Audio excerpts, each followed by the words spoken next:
verso 4.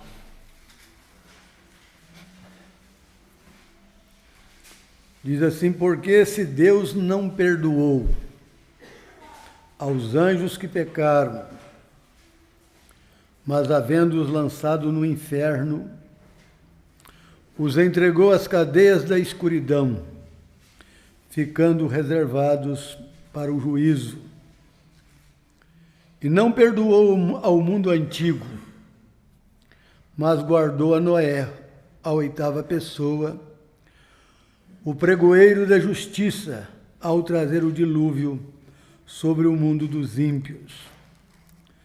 E condenou à destruição as cidades de Sodoma e Gomorra, reduzindo-as a cinza e pondo-as para exemplo aos que vivessem impiamente.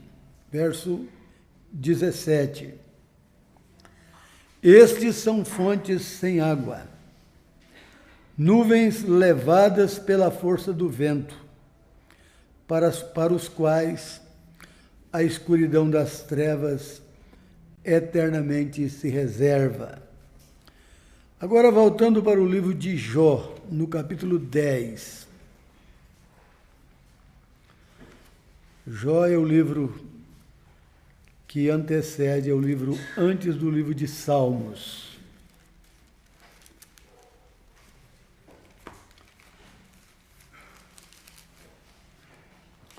Livro de Jó, capítulo 10, verso 20.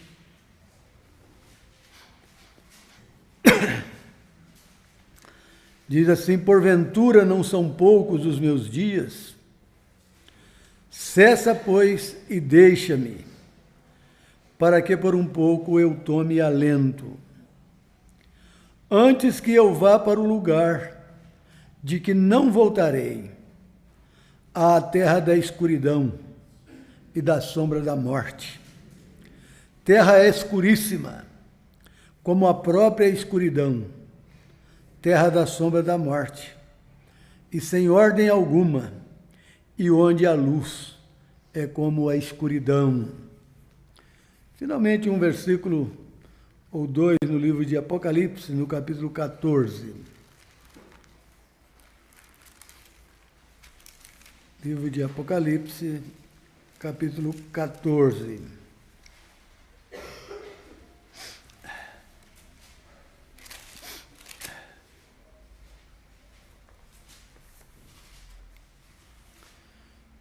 Verso 10 diz assim: também este beberá do vinho da ira de Deus, que se deitou não misturado no cálice da sua ira, e será atormentado com fogo e enxofre, diante dos santos anjos e diante do Cordeiro. E a fumaça do seu tormento sobe para todo sempre, e não tem repouso, nem de dia nem de noite, os que adoram a besta e a sua imagem, e aquele que receber o sinal do seu nome. A princípio, é isso que nós vamos ler, e o Senhor há de abençoar a sua palavra.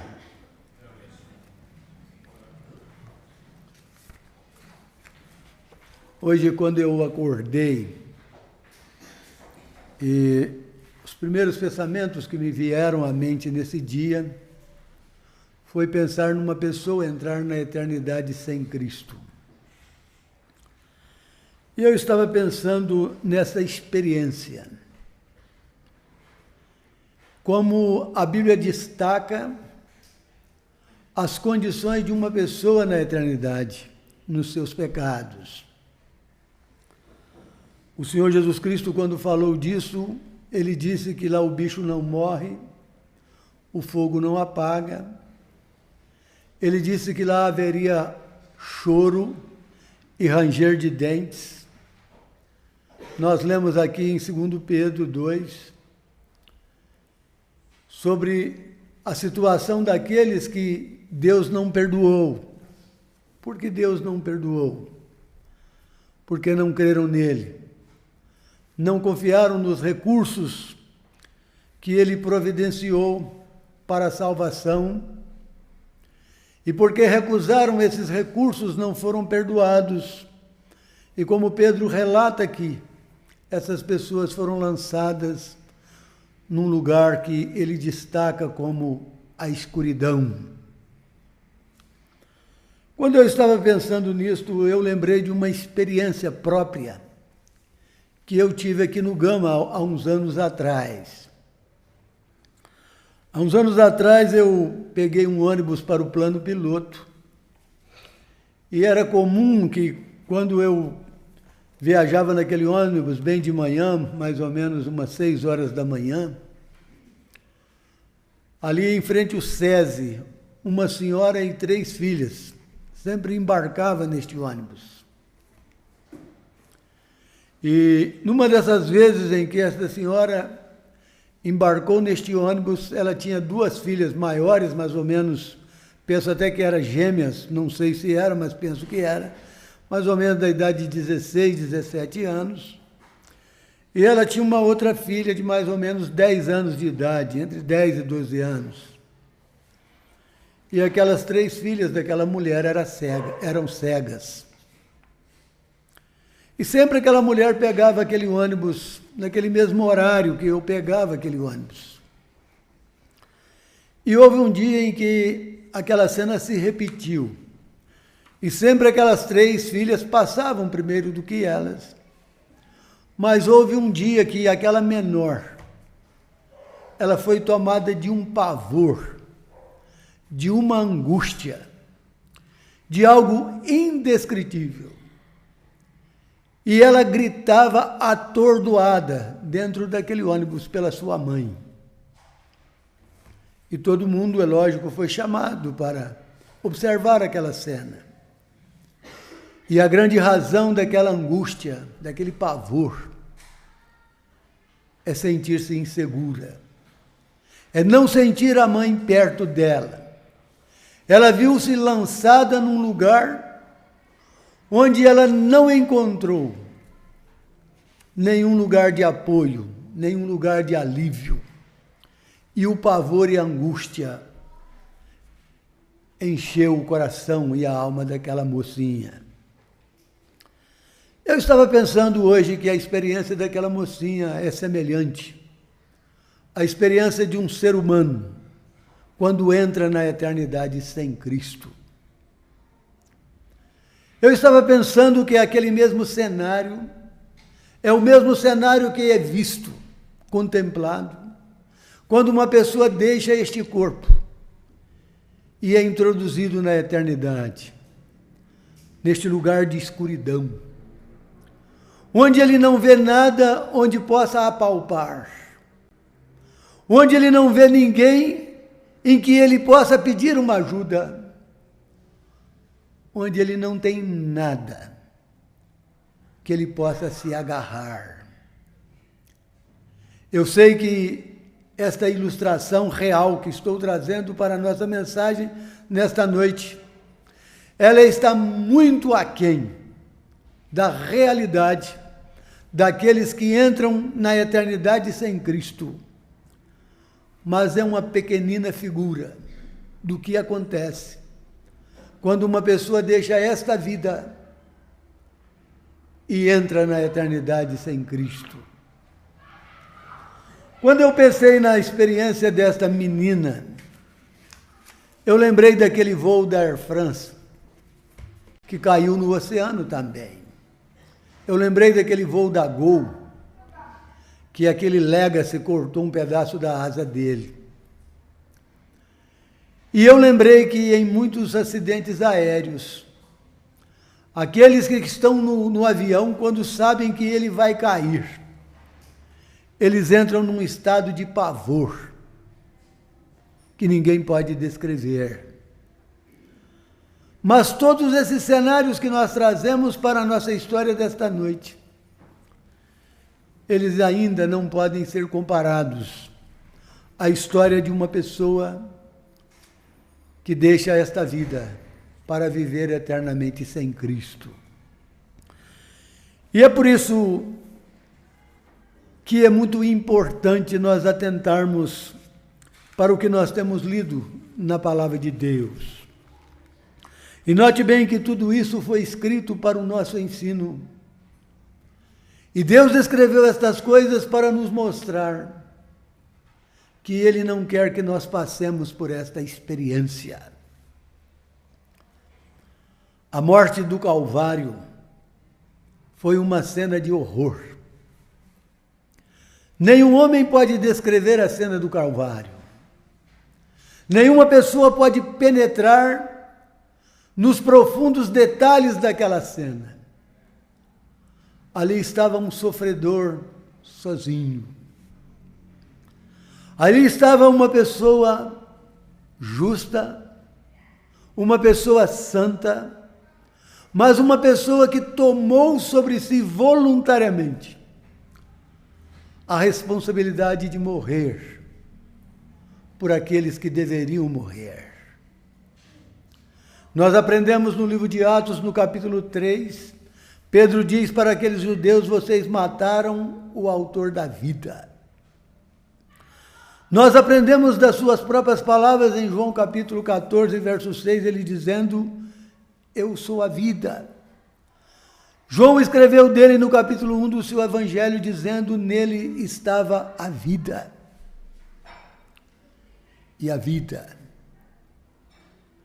ele deu a sua vida para livrar todos os pecadores desta cena que Pedro, que Jó e que o livro de Apocalipse descreve e muitos outros livros da Bíblia. Ele morreu para que nós não precisemos passar por esta experiência. Ele morreu para que nós, como ele diz em João capítulo 10, para que nós tenhamos vida, e tenhamos vida com abundância. Ele morreu para dividir conosco aquilo que é seu, por direito eterno, como o Criador de todas as coisas. Mas ele não nos obriga a ouvir as suas advertências. Ele não nos obriga a andar no caminho que é Ele mesmo, o caminho que conduz ao Pai, o caminho que é a vida. Simplesmente com amor, com carinho, com ternura, Ele nos mostra o que Ele fez para nos salvar. Ele nos mostra o lugar que Ele tomou, a senda pela qual Ele andou e que os nossos pecados lhe impuseram. Ele nos mostra, como cantamos naquele hino 56, que tudo isto Ele fez por nós. Tudo isso Ele fez porque Ele nos ama. Tudo isso Ele fez porque Ele nos quer junto de si. É impressionante quando nós acompanhamos aquilo que Ele nos promete, enquanto entre nós. Por exemplo, em João capítulo 14, Ele diz: na casa de meu Pai há muitas moradas. Se assim não fosse, eu vou-lhe teria dito. Ele diz: eu vou preparar-vos lugar, e quando eu preparar esses lugares, eu vou voltar para levar vocês para mim mesmo, para que onde eu estou, vós estejais também. Note bem o anelo, o anseio do seu coração. Note bem o seu ato espontâneo de nos substituir na cruz do Calvário. E note bem que neste ato está incluso os seus desejos, a sua vontade. Em Romanos 8:3, Paulo escreveu ali que Deus condenou o pecado na carne. O que Paulo está querendo nos dizer isto? A única solução para o pecado era a morte. O salário do pecado é a morte. A solução do problema do pecado depende de morrer. E um ser humano, quando morre, simplesmente pagaria o preço que o seu pecado lhe cobra. Mas quando nós olhamos para as Escrituras, nós aprendemos. Paulo escreveu aos Coríntios que aquele que não conheceu o pecado, Deus o fez pecado por nós, para que nele nós fôssemos feitos justiça de Deus. Ele morreu, não porque o salário do pecado pesava sobre ele. O versículo que nós citamos de 2 Coríntios 5:21 nos mostra que ele não conheceu o pecado. Porque, como diz o capítulo 7 da Epístola aos Hebreus, ele sendo santo, imaculado, inculpável, separado dos pecadores, feito mais alto do que os céus. Nos convinha uma pessoa assim. Ele sendo assim, sem pecado, ele se predispôs a assumir a nossa dívida e pagar o preço que os nossos pecados mereciam. Tudo isso ele fez. O caminho para o céu ele abriu. O convite para o céu ele estendeu. Ele continua estendendo. E esse convite está aberto até que a porta se feche. Mateus escreveu o seu convite: vinde a mim, capítulo 11. Vinde a mim, vós que estáis cansados e sobrecarregados ou oprimidos, eu vos aliviarei. Ele disse para aqueles judeus, João escreveu no capítulo 8, que eles não queriam vir a ele para ter vida. Não queriam vir a ele para ter vida. E ele está dizendo a mesma coisa para você nesta noite. Que embora às vezes no seu subconsciente você pensa em vida, mas ele está dizendo: se você não quer vir a mim, você não vai ter vida. Por causa de tudo isso que ele fez, por causa de tudo isso que ele espera de nós, por causa de tudo que ele nos oferta, então nós temos aqui de Pedro essas palavras tremendas. Não podemos escutar palavras mais duras, não podemos escutar palavras mais horrorosas, não podemos escutar palavras que possam trazer mais angústia, mais pavor. Pedro escreveu aqui no capítulo, versículo 17, note bem, eu vou reler este versículo. Ele diz assim: estes que não querem vir a ele para ter vida, ele está dizendo, estes são fontes sem água. Ele está dizendo, estes são nuvens levadas pela força do vento.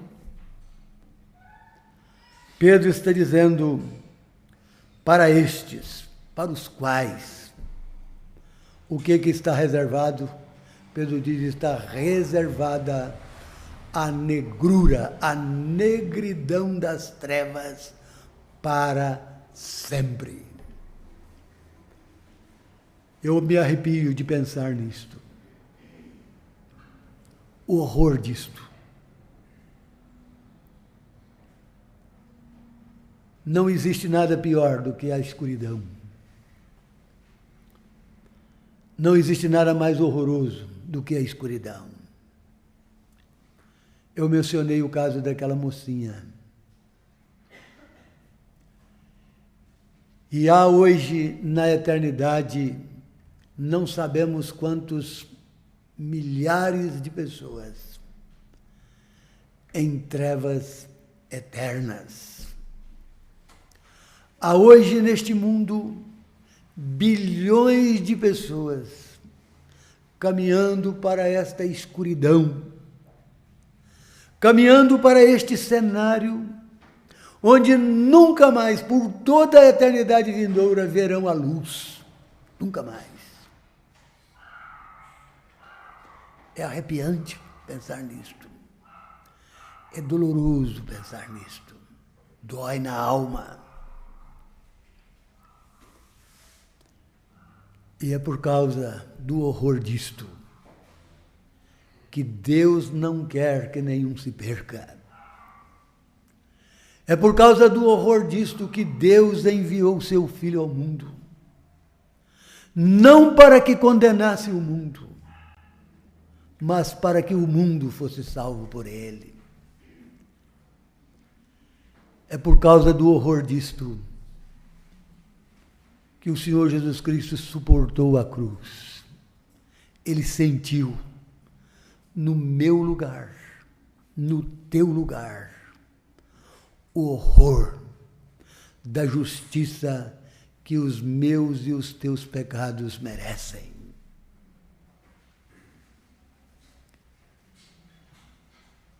Não há nada que possa descrever o seu amor. Não há nada. E se você um dia for encontrado nesta perdição, neste lugar de escuridão, você vai lembrar de que nós mencionamos isto nesta noite. E você vai lembrar de uma coisa ainda que vai doer mais no teu coração. Você vai lembrar que você vai estar naquele lugar. Não porque você não foi amado. Preste bem atenção nisso. Não porque você não foi amado, mas porque você desprezou o amor. O amor levou o Salvador por você até a cruz. O desprezo daquele amor conduzirá você a este lugar de escuridão eterna. Eu li aqueles 2 versículos que Jó mencionou no seu livro para tentar dar a você uma dimensão disto que ele está falando. Note bem, eu vou repetir a leitura daqueles 2 versículos. O verso 21, ele diz assim: antes que eu vá para o lugar de que não voltarei. Preste bem atenção nisso. O lugar que não tem retorno. O lugar onde você vai ter que ficar para sempre. E note bem, ele vai acrescentando, ele diz assim: a terra da escuridão. A terra da sombra da morte. E note bem que ele usa aqui no início do versículo 22 uma expressão: terra escuríssima. Você nunca viu nada igual. Você nunca imaginou nada semelhante. Não há nenhum livro no mundo, a não ser a Bíblia, que possa falar com tanta ênfase, com tanta clareza e verdade deste lugar. Toda a imaginação do homem, todos os seus conhecimentos, toda a sua evolução no campo científico ou em qualquer outro campo, não pode dimensionar o lugar da perdição. Só Deus conhece a profundidade deste lugar e o terror deste lugar. E eu quero lembrar você novamente, porque Deus conhece tudo isto. Deus não quer que você vá para este lugar.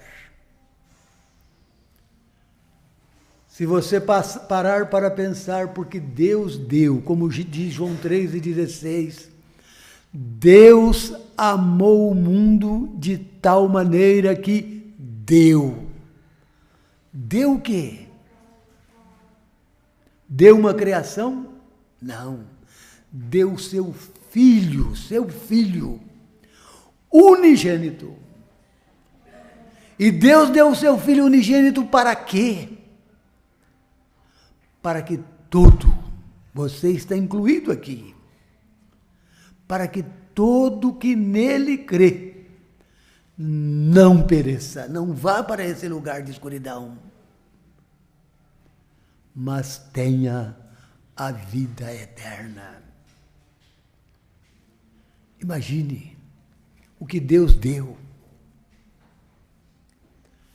Imagine a razão por que Deus deu. Imagine que esta razão tem 2 aspectos. Este caminho tem 2 vertentes. Note bem, ali nós temos a palavra primeira, não pereça. Você pode perecer se não crer naquilo que Deus te deu. Se você não crer, você vai perecer. Escuta essas palavras que eu vou ler de novo aqui. Escuta essas palavras que Pedro está dizendo, verso 4, primeira frase. Deus não perdoou os anjos que pecaram. Escuta essa segunda frase que li aqui. Deus não perdoou o mundo antigo. Escuta a terceira frase que li. E condenou à destruição o mundo antigo. E nós lemos no final desse versículo 6 que Deus colocou isto. Essas 3 coisas que nós falamos. De não perdoar, de condenar. Deus colocou isto. Ele diz aqui como exemplo para os que vivem impiamente.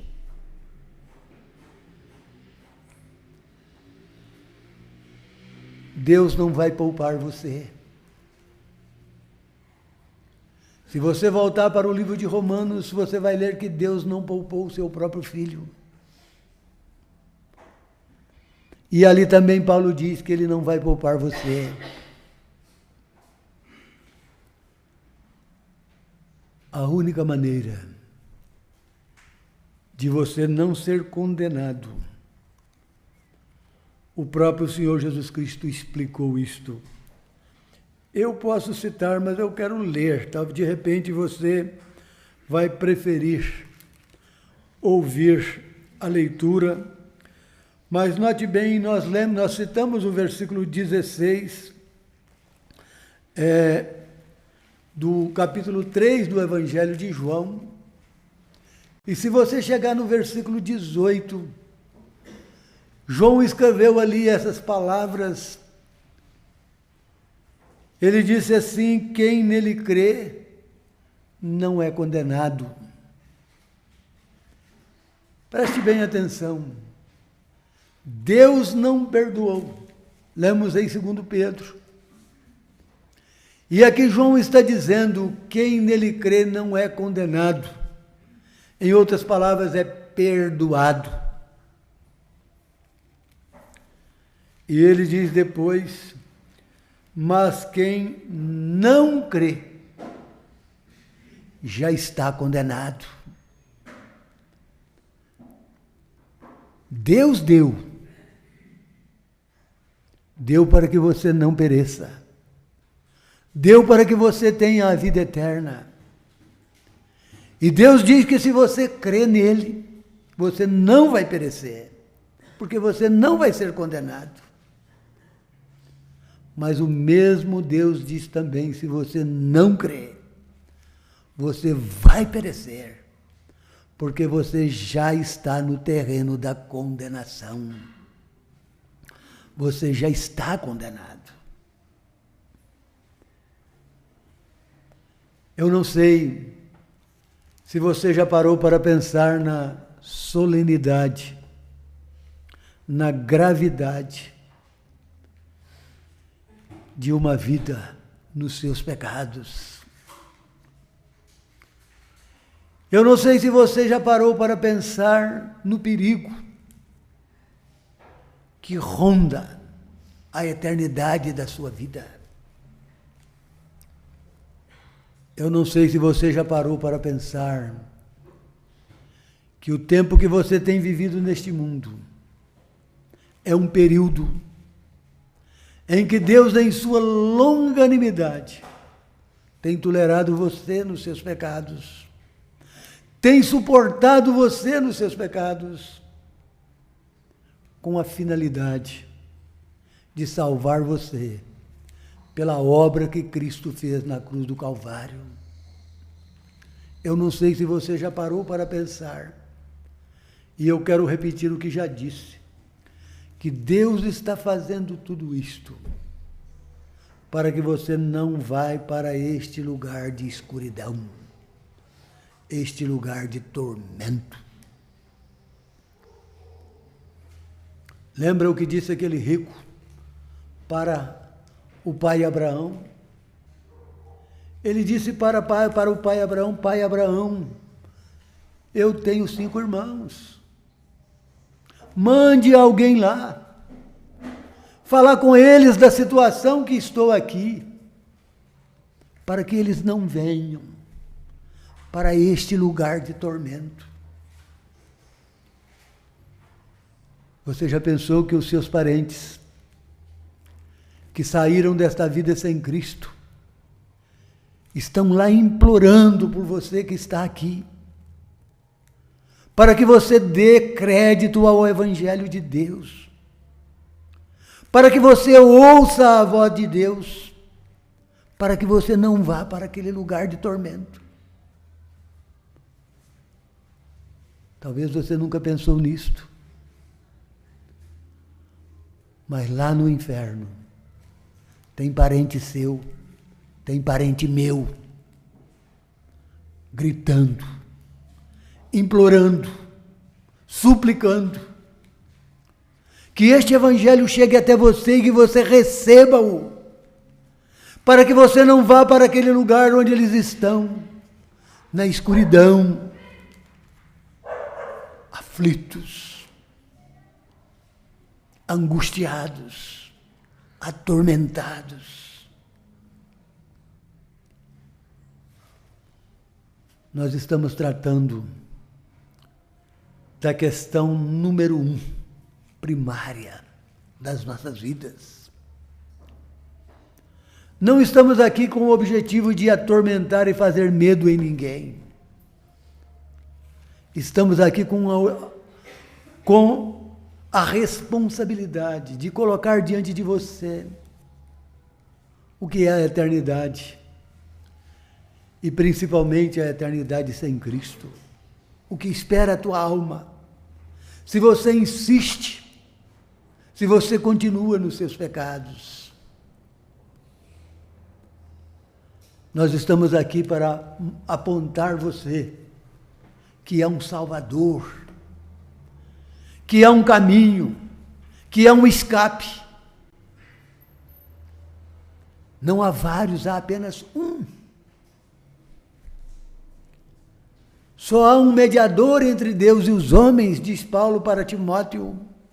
E este mediador é Cristo Jesus, homem. Só há um caminho. Ele disse: eu sou o caminho. Ninguém vem ao Pai senão por mim. E neste ninguém você está incluído. Meu caro ouvinte, nesta noite, esta mensagem do Evangelho é uma mensagem da compaixão de Deus. É uma mensagem do amor de Deus. É uma mensagem que está dentro do coração de Deus, clamando para você: venha a mim, venha a mim.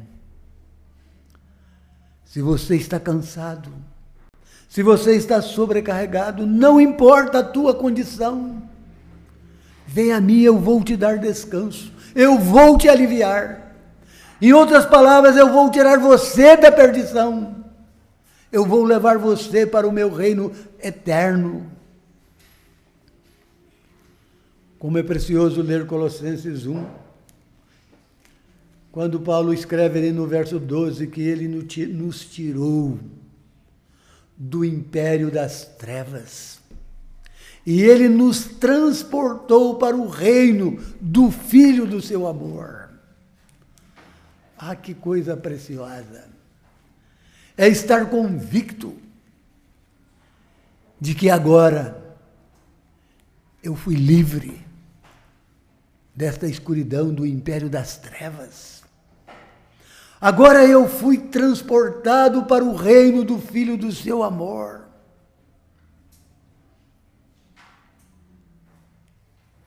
Aonde a luz brilha, reina. Como é precioso ler, como lemos há pouco tempo aqui, de Apocalipse capítulo 21, que lá não precisa de sol. O Cordeiro é a lâmpada. O nosso Salvador, aquele que quer nos salvar, que veio nos tirar da perdição, ele é a lâmpada, é a luz. Como é precioso ouvir as suas palavras dizendo: andai enquanto tendes luz. Ele disse que quem anda nas trevas não sabe para onde vai. Ele diz: andai enquanto tendes luz. Ele disse naquele mesmo evangelho: eu sou a luz do mundo. Quem me segue não andará nas trevas.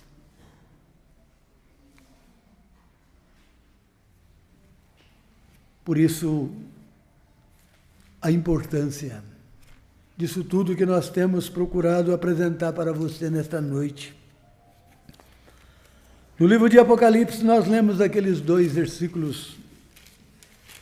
E ouça bem, novamente, o que o Espírito Santo escreveu aqui para nós. Ele disse aqui, naqueles versículos que nós lemos, ele disse que a fumaça do seu tormento sobe pelos séculos dos séculos, eternamente, e não tem descanso algum, nem de dia, nem de noite. A fumaça do seu tormento.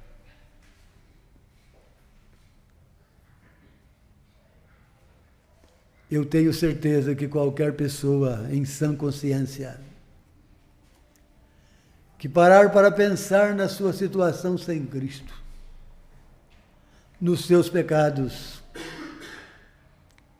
qualquer pessoa que parar para analisar a sua situação diante de Deus nesta condição, o Deus Santo, o juiz inflexível, aquele que vai julgar o mundo com justiça,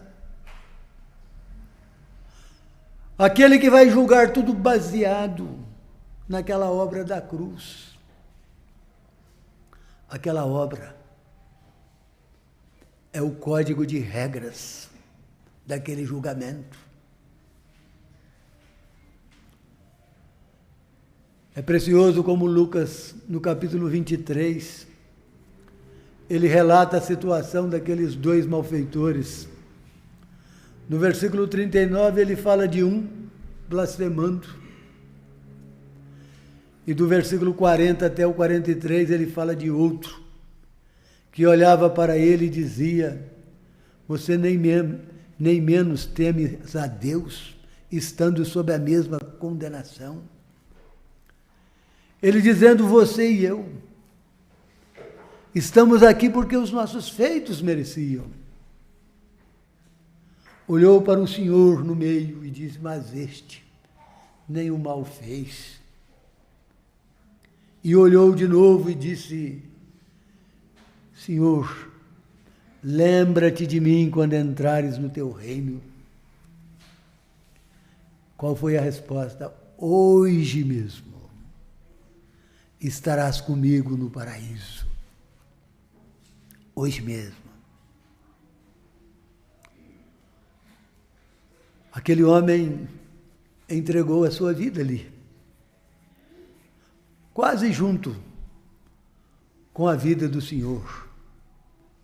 Pouco tempo, certamente, separaram a entrega daquelas vidas. Mas aquele homem saiu dali com o Senhor para entrar na posse da sua promessa: hoje mesmo estarás comigo no paraíso. De modo contrário, aquele outro também, naquele mesmo dia, quase também na mesma hora, entregou a sua vida e saiu dali para entrar neste império de trevas, nesta escuridão da qual nós estamos falando nesta noite. Nesses 2000 anos que nos separam daquele dia, de dia e de noite, sem descanso algum, ele está lembrando daquelas palavras do seu companheiro: você nem temes a Deus, estando sob a mesma condenação. Ele está lembrando daquele aviso: eu e você estamos aqui por causa do merecimento dos nossos feitos. Mas este que está sendo crucificado entre nós não fez nada disso, não merece isto. Quase 2000 anos de tormento, sem descanso, de dia e de noite, por ter virado as costas para o seu Salvador. Eu não sei o que você vai fazer do Senhor Jesus Cristo. Pilatos perguntou para aqueles judeus: que farei de Jesus chamado Cristo? Essa pergunta soa nesses 2000 anos e chega hoje até você. O que você vai fazer dele? Você vai aceitá-lo como Senhor, como Salvador da sua vida? Ou você vai fazer como aquele ladrão, também continuar acusando-o e ter que suportar sobre si aquela justiça que caiu sobre ele quando, amando-me e amando você, ele entregou a sua vida ali por todos nós. Esperamos que Deus, o Espírito Santo, possa usar as nossas frágeis e fracas palavras para abrir o teu entendimento para a realidade disto que nós temos apresentado nesta noite. E que você não deixe passar a oportunidade de escapar da condenação. Lembre-se, Deus não perdoou aqueles que nós mencionamos, mas Deus quer perdoar você. Que Deus abençoe a sua palavra.